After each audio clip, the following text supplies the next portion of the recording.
Assalamualaikum warahmatullahi wabarakatuh. Jumpa lagi di channel Amin Al-Amrur. Alhamdulillahi rabbil alamin. Allahumma sholli ala Sayyidina Muhammad wa ala ali Sayyidina Muhammad. Bersyukur kepada Allah subhanahu wa ta'ala, bersalawat kepada baginda Rasul Muhammad sallallahu alaihi wasallam. Mudah-mudahan kita semua mendapatkan syafaatnya beliau fid dini wa dunya wal akhirah. Amin amin ya rabbal alamin.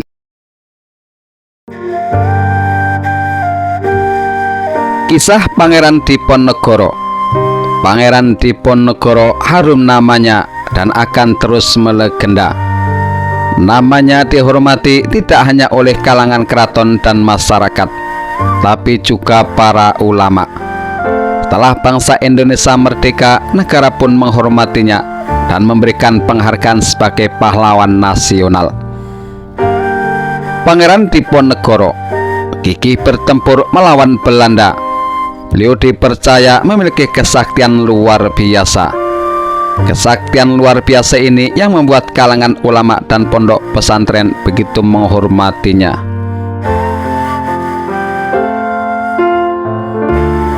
Konon kekuatan magis ini membuat Pangeran Diponegoro bisa terbang dan mempengaruhi cuaca agar berubah.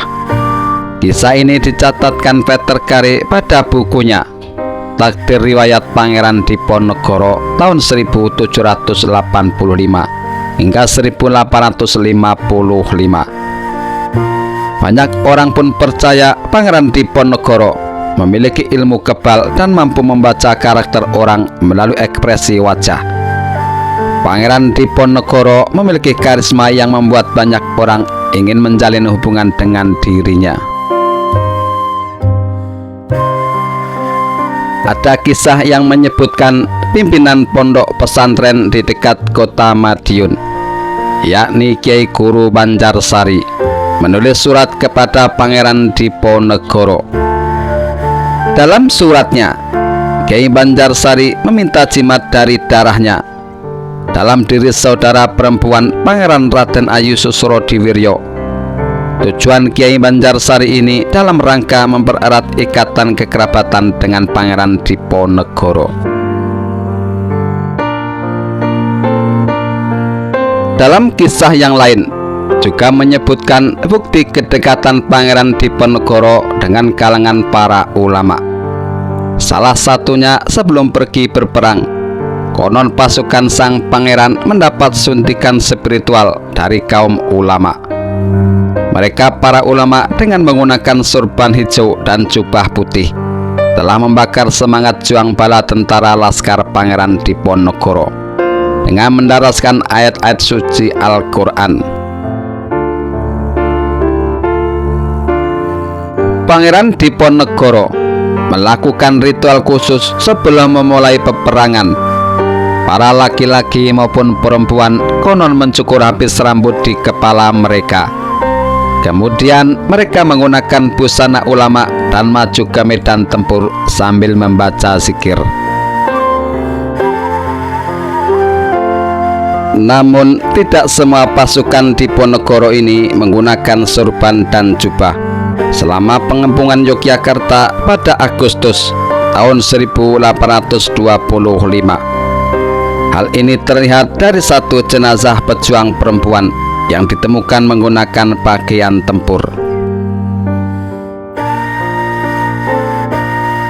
Sebagai pemimpin, apalagi bangsawan keraton, tentu saja Pangeran Diponegoro tidak bisa lepas dari pusaka.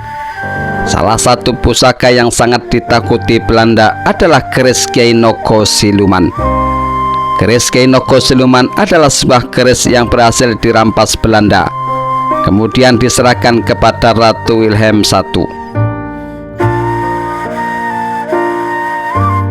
Sejarah menyebutkan keris ini sempat dinyatakan hilang secara misterius. Namun belakangan keris ini berhasil diidentifikasi keberadaannya dan dikembalikan ke Indonesia. Keris Kiai Naga Siluman merupakan keris yang selalu melekat dengan tubuh Pangeran Diponegoro saat berperang. Keberanian Pangeran Diponegoro berperang dengan pusaka inilah yang menjadikannya tangguh di medan tempur dan membuat Belanda keder.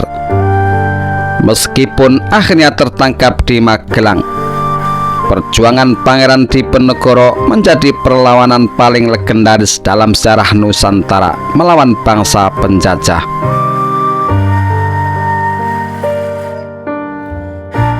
Perlawanan Pangeran Diponegoro merupakan perlawanan atau perang besar di Jawa dengan korban berjatuhan yang cukup besar. Sedikitnya 200.000 jiwa meninggal, sedangkan dari tentara Belanda 8.000 yang tewas.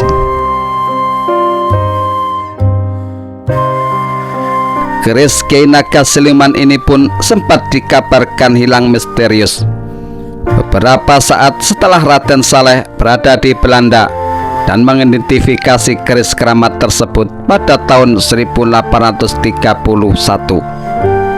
Penelitian pun dilakukan hingga pada Februari 2020 lalu.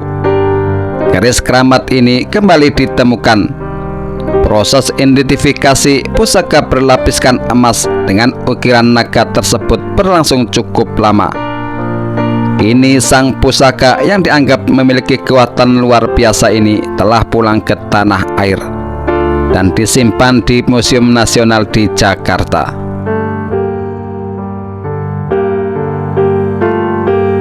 Pangeran Diponegoro adalah putra Sri Sultan Hamengkubuwono III yang lahir dari istri selir bernama kecil Raden Mas Ontowiryo. Pangeran Diponegoro tumbuh di lingkungan yang syarat agama. Hal inilah yang membuat Pangeran Diponegoro tumbuh menjadi muslim yang taat. Sejak masih kecil, Pangeran Diponegoro dikenal akrab dan berbaur dalam kelompok santri. Kelompok santri yang bernama Korpes Suranatan, yang merupakan kelompok keagamaan bersenjata di Istana Yogyakarta. Misalnya merupakan bagian dari kesatuan militer di Kadipaten atau Putra Mahkota. Nenek buyut Pangeran Diponegoro, yakni Ratu Ageng, adalah sosok yang mendorong para tokoh agama di Yogyakarta untuk mengunjungi dan mengambil tempat tinggal di Tegalrejo, tempat lingkungan Pangeran Diponegoro tinggal. Para tokoh agama itu diantaranya penghulu Kiai Muhammad Bahwi, yang kemudian dikenal dalam Perang Jawa sebagai Muhammad Usman Ali Basah. Sebelumnya, Muhammad Bahwi mengabdi sebagai Ketua Forum Ulama Masjid Suranatan, yang merupakan masjid pribadi Sultan Yogyakarta. Tokoh agama lainnya yang dekat dengan Pangeran Diponegoro adalah Haji Badarudin. Haji Badarudin adalah komandan Korpes Suranatan yang sudah 2 kali naik haji ke Mekah atas biaya Keraton Yogyakarta. Haji Badarudin memiliki pengetahuan tentang sistem pemerintahan Ottoman di kota-kota suci. Di masa mudanya, Pangeran Diponegoro juga dikenal memiliki hubungan dengan para petinggi agama keraton. Dan hampir dipastikan Pangeran Diponegoro juga memiliki hubungan dengan banyak guru independen ternama di wilayah Yogyakarta.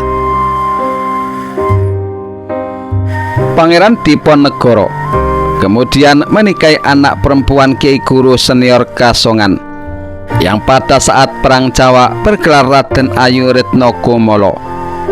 Pernikahan ini disebabkan sering melintasnya Pangeran Diponegoro melewati kediaman calon mertuanya dalam perjalanan dari Tegalrejo ke Tanah Pelungguh di Selarong Selatan Yogyakarta. Dalam kisah yang lain diceritakan tentang kekuatan keris Kiai Naga Siluman. Keris Kiai Naga Siluman dipercaya memiliki tuah untuk menghilang atau mengalihkan pandangan musuh sehingga tidak bisa melihat pemakainya. Keris Kiai Naga Siluman, tuah gaibnya, dipercaya dapat menghindarkan pemiliknya dari segala masalah atau selalu dapat lolos dari masalah seperti filosofi tubuh naga yang menghilang pada bilahnya. Tuah daya yoni keris Kyai Naga Siluman ini juga diyakini dapat menambah aura kewibawaan dan kepekaan serta kesaktian bagi pemiliknya. Adapun pembuat dari keris yang sangat melegenda ini berasal dari Majapahit, yaitu Empu Supomandrangi, seorang maestro empu yang sakti dan mumpuni. Beliau membuat keris ini dengan serangkaian ritual dan tata laku yang melelahkan. Setelah jadi keris ini diberi nama Kyai Naga Siluman dan digunakan secara turun-temurun dari kerajaan Majapahit hingga akhirnya ke kerajaan Demak, kemudian sampai ke tangan Pangeran Diponegoro. Jika dihubungkan dengan sifat-sifat kepemimpinan, pesan yang tersirat yaitu bahwa sabda seorang pemimpin tidak boleh berubah-ubah. Dengan demikian, kemuliaan seorang pemimpin tercermin dari kemampuannya untuk menyelaraskan antara perkataan dengan perbuatannya. Wallahu a'lam bishawab. Inilah sepenggal kisah kesaktian Pangeran Diponegoro dan kesaktian keris Kyai Naga Siluman. Semoga bermanfaat bagi kita semuanya. Amin amin ya rabbal alamin. Jangan lupa like, share, dan subscribe. Terima kasih. Akhirul kalam. Wassalamualaikum warahmatullahi wabarakatuh.